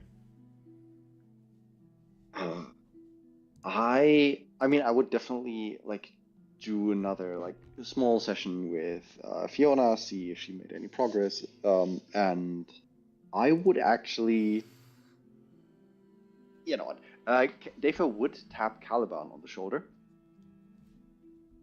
Mm-hmm. Caliban, the people here might actually benefit from, I don't know, learning a bit about self-defense, and you are pretty good with your sword, and particularly defending yourself with a sword. Do you think there might be some benefit of, I don't know, showing you and Garrick showing a few people here a bit about defensive maneuvers or the like? Caliban just like sucks in a breath, and thinks about it for a little bit.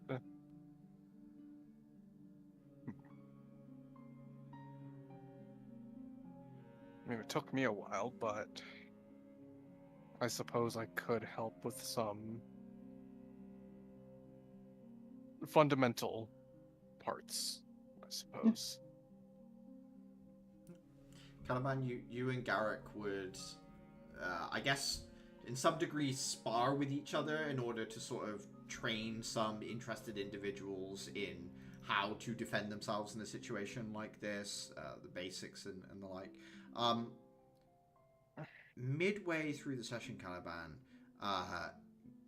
Garrick, once you guys have like got to a point where people are sort of drilling on their own, will look at you and say, actually, Mr. Von Halik, the matron would like to speak to you specifically in private. Matron? Yes, the benefactor of the church, who is, well, lives beneath the church at present. Of course. I will make my way there. He will escort you down, and Dafer, you would see Garrett take Caliban, like, down the stairwell, past the Greed Serpent that sniffs Caliban with great interest, as you guys walk past. You walk down into a chamber that there is like an inch of ash on the floor, Caliban. Like outside, but contained into this space. It's just on the ground. And it's like stepping out onto kind of like more like the surface of the moon with that incredibly fine, almost like static particle ash that when you step out into it, your foot sinks into just a little bit. And there's the crunch of fresh snow when you step on it and it compacts down.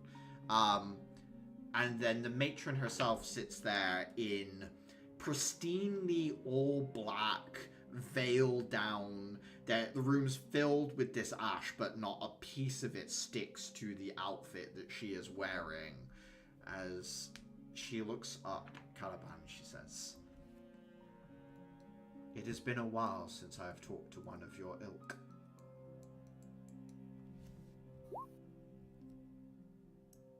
Ilk, you say? That is the word. You take offense? I apologize if so. Not at all. I can tell by the way you move. Your hair. It's been a long time since I've seen your blood.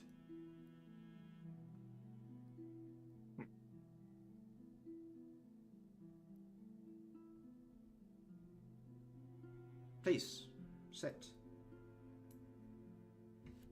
Does this person... Well, do I recognize...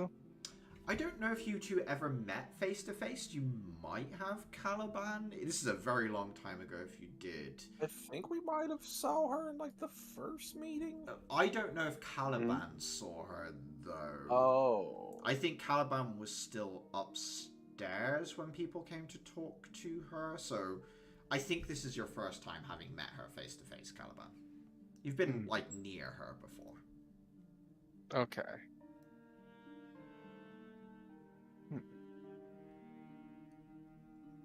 Well, yes, I do take a seat at. She looks at you and says, you are soon to inherit a position of great importance, Caliban. Yes. And to what... To whom do... Well, to what interest do you take? I have some manner of gifts, and I can tell when I look at someone when they have the desire to protect in their heart. And I see in you a desire to shield others. That in itself makes you of interest to me, but more so that you would be claiming such a seat while having such a heart makes you of interest to me, Caliban.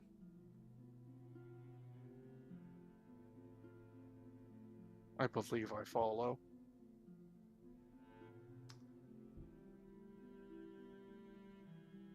I have some ability to grasp what is to be. It is not perfect, but I have seen what one of your allies plans for the future.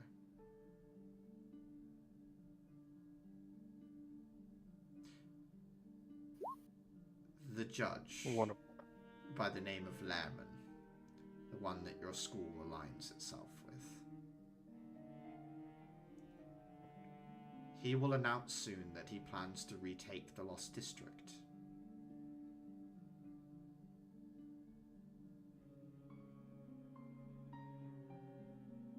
By the end of the year, this plan will come into motion.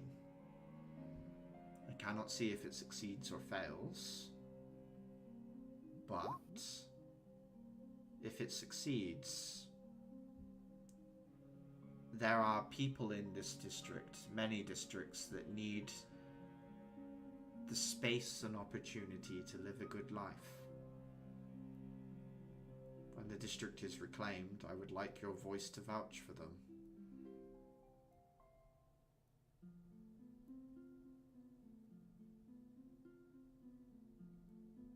I will help however I can.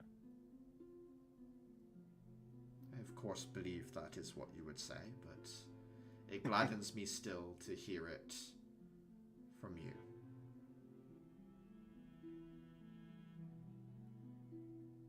Of course.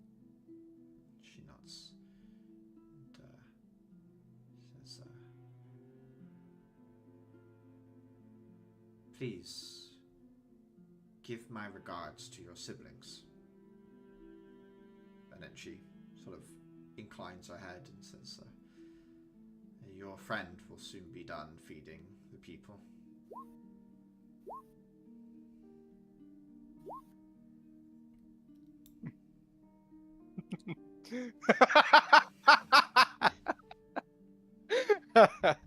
Listen here, you little shit. I know how to cut hair. But do you know how to cut Caliban's hair? Yes, with a chainsaw. I mean, what do you have on the edges? Diamond? It's like you gotta go at it not like it's hair, but that you're hedging a shrub. Just I'm just imagining the hair getting caught in the teeth and then going into the motor and just choking the like chainsaw out, basically completely intact but like stuck in there. Caliban, you're rotten. Roach, you are rotten. I hate the scenario you just planted. I don't even want to try to unjam a chainsaw like that. Fuck. To Caliban. Oh no. But yeah, she says that to you, Caliban, as you're like standing, just to give my regards to your siblings when you see them.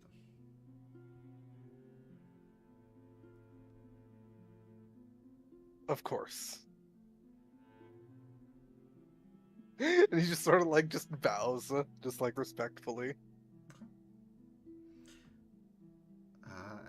And you head back on up.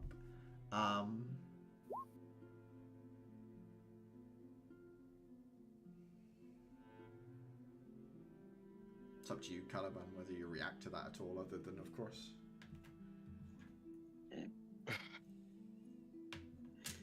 I think we're just gonna let this happen. Yeah, cool. Of course, then you head on up. Dafer, Caliban, heading back to East Academy afterwards. Yeah. Okay. Say so. The only thing that really happens else of interest that day is Axel will come and see you guys.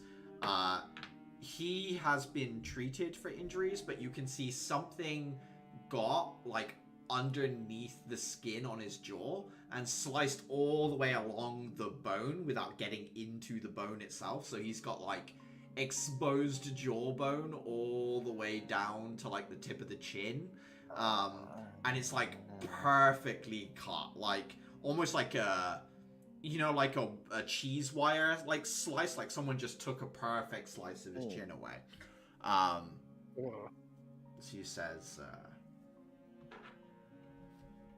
it was a messy night. Sounds like you all did well though. And here's just Frozen just gonna look at the jawbone, just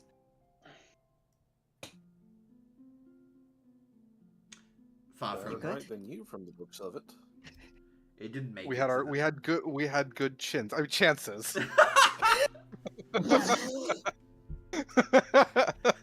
That's not okay. He looks at you, Caliban, like, what the fuck? And he just says, it's not the worst injury to my jawbone I've ever taken, I'll put it that way. At least it didn't make Yeah, it but through the did you- bone. But did you really have to take it on the chin like that? Shut the Oh, fuck up! I guys, was gonna say that. You both are going to hell. It's good to see that You your will not sense... see the goddess's light. your sense of humor is intact, at least. Even if it's a god-awful one. Sorry, goddess-awful. I have heard worse accusations in my direction, and all of them were wrong. I've heard many accusations aimed towards me, and they're all right. I have the results of the interrogation with Victor Howell, aka Major Domo Castor, if you'd like the document. ooh, yeah. He hands over the piece of paper, and he'll also say, last night was messy, lots of groups involved. I got into a fight with one of these paladins in I2. It's the one that did this to me. I got the upper hand, but then I think it was a she. She ghosted right through my body and down into the sewer system. I lost her trying to chase her through it. She used wires to fight. Ew. The document says at the top, codename Masked. Born Anak Nor. Let me just type that out. Joined Lichtco as a researcher over 90 years ago. Presumed dead in a lab accident. Lost arm and gained several other notable side effects. Transient in form, able to manipulate features, voice, and any other part of their existence. In brackets, other than apparent age. On the note of age, slowed but not stopped, apparently aging at 1/10 the speed. Enhanced learning and mimicry. Personality splits upon transformation, creating a new form of existence with each time they change. Able to compartmentalize these existences at will and set triggers for their return or disappearance. Anak Nor has gone by the underworld name of Mast for many years and worked for many organizations, the last of which is the Glowmide. And it has a ridiculously long list of possible crimes or things that could be attributed to this individual. They just throw the kitchen sink at So- him and claim he done it, and no one will be able to prove that. Yeah. And who is this Anak Nor? That's Victor The Howard. one-armed man. That's the one-armed man. Oh. Have you set this up this for is that joke bad. of one-armed man? No, One-armed bandit. I didn't make a Moby Dick joke. Oh no, it's Harrison Ford. Harris. You know what? We'll have a talk after session. Oh, yeah. No, I also know what you're talking about. No, Okay, I've just been so we mentally calling have- him that because I keep forgetting his name. So we have a scientist that supposedly is 90 years old, could be older. No, Like he was Anak a Nor. researcher 90 years ago. He was probably Okay. in his 40s at the time. So he's over Mhm. 140 years old, basically. At the minimum, he might have played that game for a long time before he came into public light. Yeah, so the assumption is whatever experiment he was working for on at Lichtco is the cause of all these changes, but that is hypothesis and not really any sort of known fact, I guess. And he is proven to be immune to charms and other manipulations of the sort, so interrogation has basically just been marked with the word failed.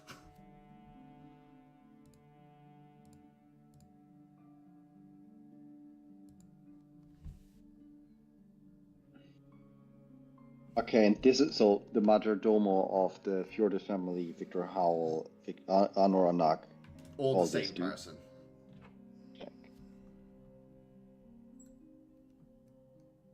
But not quite. But not quite. Or at least is able to at any point believe they are just that one person. So they could essentially pass a lie detector spell type thing because they could simply believe they are Victor Howell for any amount of time until a set trigger is activated that returns their full knowledge of all personalities to them, basically.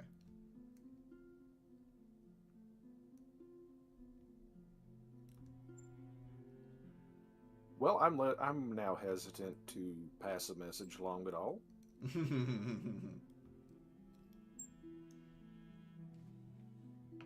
I was going to be nice and pass something Crescent was wanting to say to him, but now that I know he has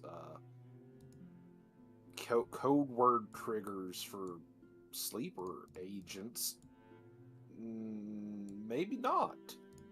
I mean, we have him in custody, so at least that's a thing. Yeah, but I don't know what we'll let loose.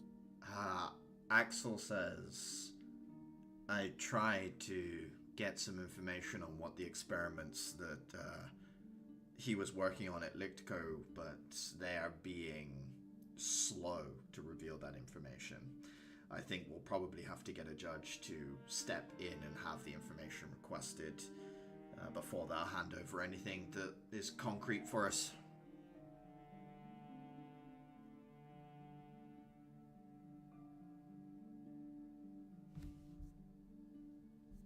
Okay.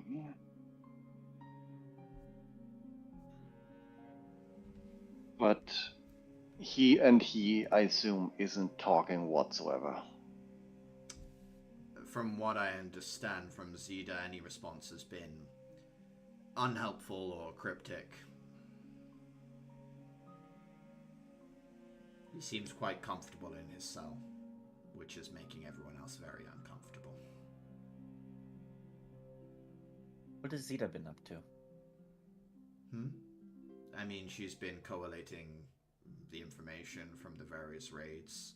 She's already passed on a dossier of information to Lerman. He's already made some public statements to the newspapers, which you can find in there, but eventually he'll give a speech. Apparently he's got some big announcement to make at the end of the week, Monday, I think. Oh, Uther, I know the raid on the Glomide base in Dulu Cop that was found through the teleportation circle was a success and all objects were recovered. I assume that includes the Crystalm seed that was taken as well. News to me. Didn't know there was a raid happening. There was, and it worked. Excellent. Crescent knows some stuff about some of the Sin agents we've encountered recently. She doesn't want to talk. She wants to be let outside a little more than she is.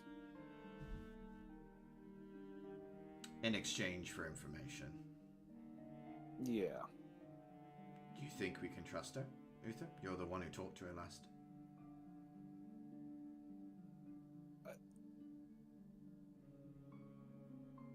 I wouldn't trust her as far as I could throw the building, but so far she seems content to play nice.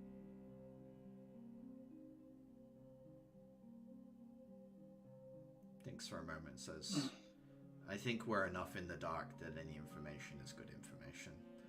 Okay, I'll have a word with the headmistress. Okay. Personally hesitant about that one. I mean, if it can give us decent information, fine, but I'm not sure it will. At the end of I the don't day, know what she knows until we see what she knows, and she won't talk without getting something. at the end of the day, we can't keep her locked up forever. The goal has always been to reintroduce her. If we can't start with trust now, we'll never be able to. She is very loyal to her quote-unquote friends. She wouldn't be the only person that has come here that felt that way to begin with. I also don't know whether I fully agree with that. He kind of looks at you, Clara. Well, every time she's spoken about them, it's not been about them. It's been about what they did and how they made her feel. She was an outcast. They made her feel like someone cared, that she belonged somewhere. I imagine, because it's starting to get that way already, that the longer they leave her in here without any sign of coming to get her or valuing her freedom from their side, the more that's going to drain. And then something else will take that place. Maybe me, maybe Uther, maybe all of us. She needs to feel useful. That's the whole reason she's so enamored with them in the first place. And I actually think letting her out might help break those shackles a little more. Dangerous, I grant you. But ultimately towards a useful end, I think. Excellent. I have to agree here. I sort of understand where Crescent is coming from. Clara's right. Okay. Then I'll... I mean, I don't have to like it, but I can see myself being overruled here. Oh, Adhira, I thought you'd want to know, Andrus's class is on its way back. Everyone is fine. Thank goodness. Oh, they'll be back. 1 second. One second. Dafer does not know what specifically is. I don't think you told us what specifically is going on with you and Andrus, but it was noticeable that there's something going on. So Dafer would like to bullshit check that. Or like how relieved you actually are on that. Or if there's hesitation Relieved in that you or everyone is nothing. alive. You won't Mhm. have to roll. Okay. Do you want to roll something to sort of check her feelings? I think I'd be interested in like what connotations, like what other feelings swing in that relief with. Okay. Roll insight. I'll roll deception. Never mind. You are Hey, just I'm relieved. just gonna say I can roll a 1. I think even if you roll a 1, your total would be a Yeah. 5.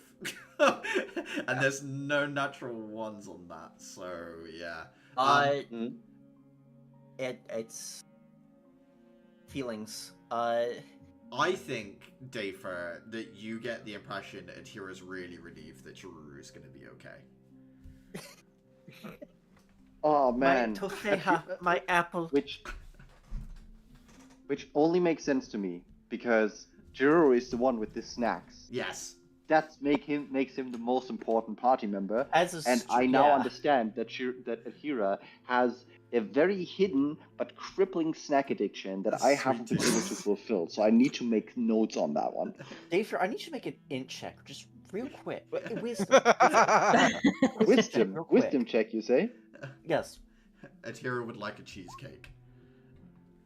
As Wouldn't this we all? person who makes food, you are the most important person in this party. Caliban. Look at Clara. It's you. You're I mean, everyone dies without Dafer making rice dishes. I think it's just true. Nobody fucks with the white mage.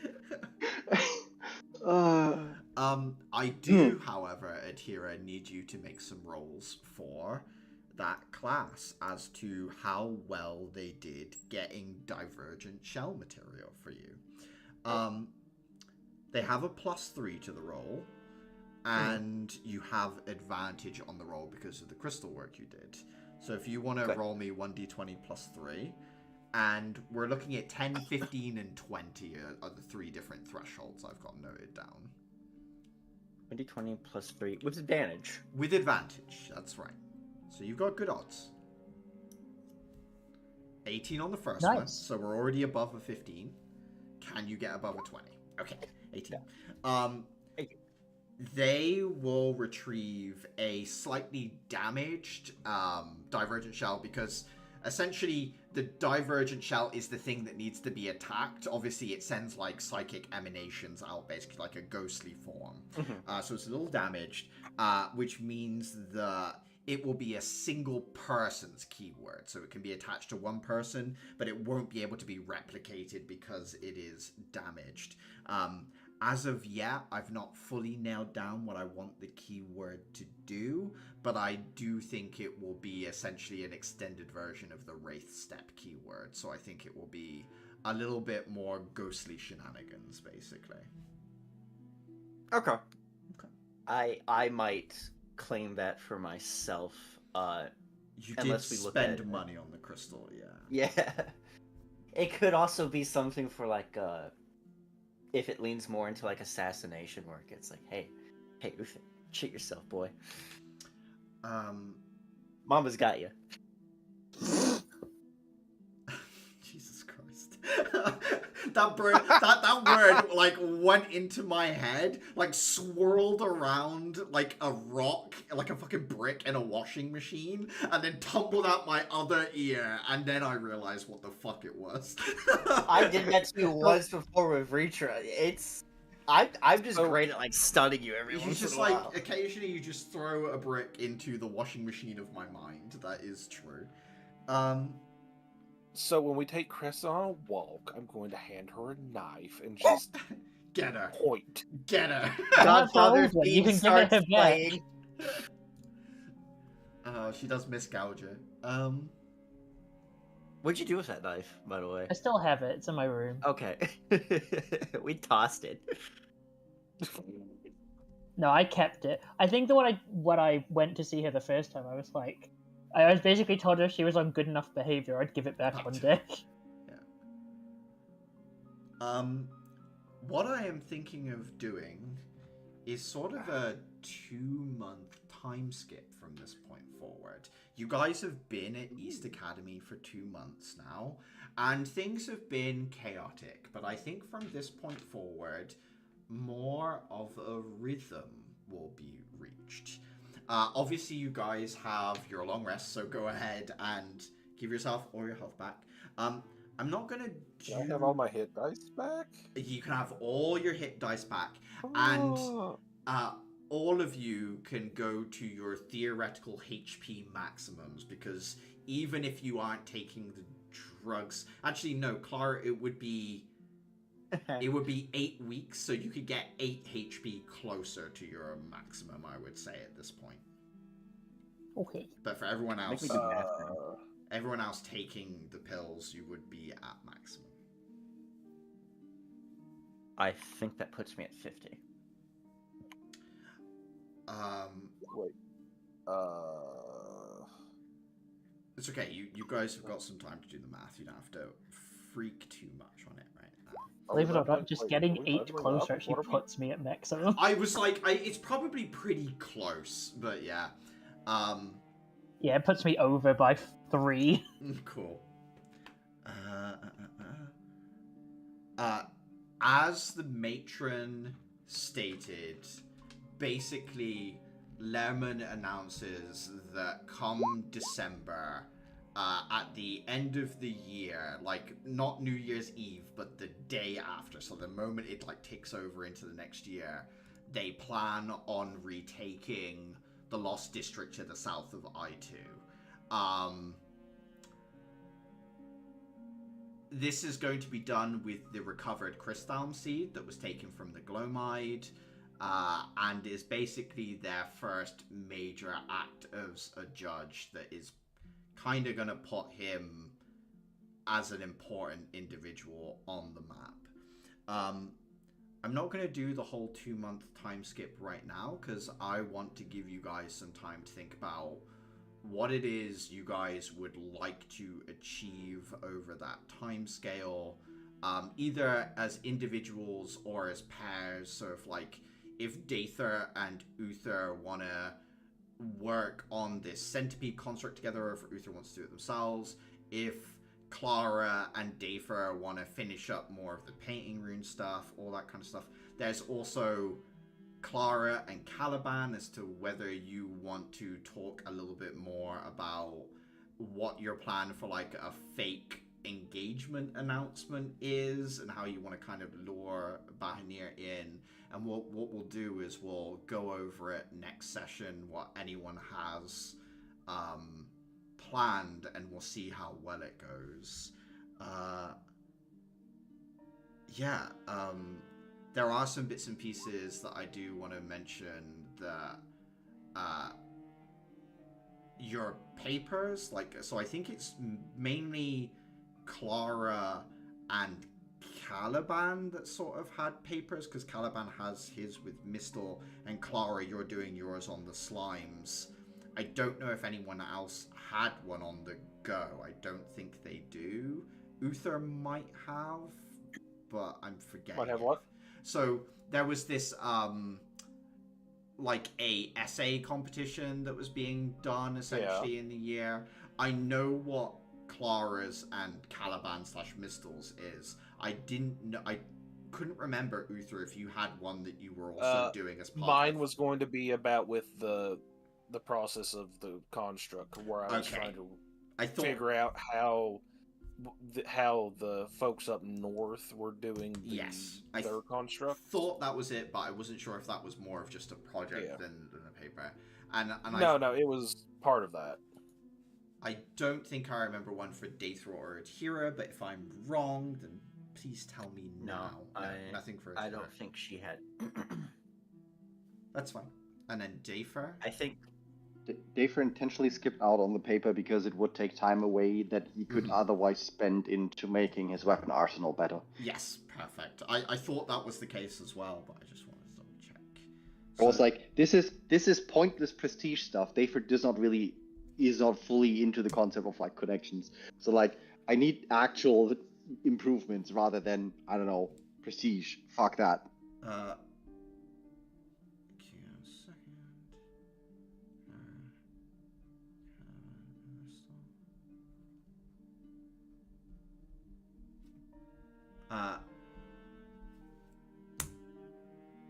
So that will be like handed in and sorted over the 2-month time skip as well. So when we come back for next session, I will tell you what happens with that stuff and whether someone from Immortus comes in and wins it anyway or so on and so forth. But yeah, I wanted to give you guys a good portion of time to think about it. I think we've only been playing for a couple of hours, but I can't think of a better Good way jump to off sort. point. Yeah, exactly. I can't think of a better way of jumping off into it, and I didn't want to. I probably should have just said ahead of time, but I didn't think about it too much and That's then fine. realized this is what I wanted to do. Does anyone have anything they want to add before we close up for a little bit of a shorter session this week, I guess? will we go over Andres next? Yeah, we can flash back to anything that you kind of wanted to talk about. Obviously, Clara and Connor as well, as to whether there was any like relationshipy stuff, which I imagine across 2 months would definitely happen. So, yeah, Will they be busted? We'll do some in the 2 flashbacks months? for everyone, including like Bahinir and Caliban meeting if Caliban wanted to do that. And there's some stuff to do with Caliban and the Azalea Foundation as well. But yeah, we'll do lots of like jumping around in little flashbacks, flash forward type things, I think. But yeah. Check. Right, yeah. In which case, we'll leave it here, and then everyone can have a think about what they wanted to do for the extended downtime, basically. Oh, and your missions would be like the more standard do perimeter sweeps of the city and like head to Trismere and like hunt down Miasmic, things like that. Less intrigue, less just some normal run-of-the-mill stuff is what you sort of get for the next couple of months as things try and settle down into a more normal school year for you all. I can't We believe have they're normal resting us up missions. to be the fucking vanguard to go into this district that no one's been into. Well, I think, yeah, I do think that students will be included in the assault. Probably not in a vanguard sense, but considering it's like the restoration of this district, it's sort of an all hands on deck thing. So yeah, you will be pulled into it, as well as students from Immortus and all over the place. Man, we could have been sneaking in and out while no one was aware. What, How we want to have competition? what into the spooky district? Yeah. I don't think you want to go into the like miasmic wasteland cityscape on your own because it's a good way in and out. But maybe I don't know Uther well enough. Oh, I'd survive that. I'm different. You're built wrong. He's built as part of a family unit. I'll have you know. There's just like 5 other fully formed Calibans operating independently in the city, and we just don't know it. Oh, and there's one more thing. You guys, for your work on the Glowmide, would be invited, and this is what we'll start off with, is an ambassador for Trismere, who's like an honorary judge, will invite you all to a sort of like gala type thing along with Lehrman, because he has been having a lot of trouble with them stealing shipments and things like that. So basically your class will eventually end up will come back with this party with you all in attendance. Again, another celebration. Right, we'll leave it off there. See you soon.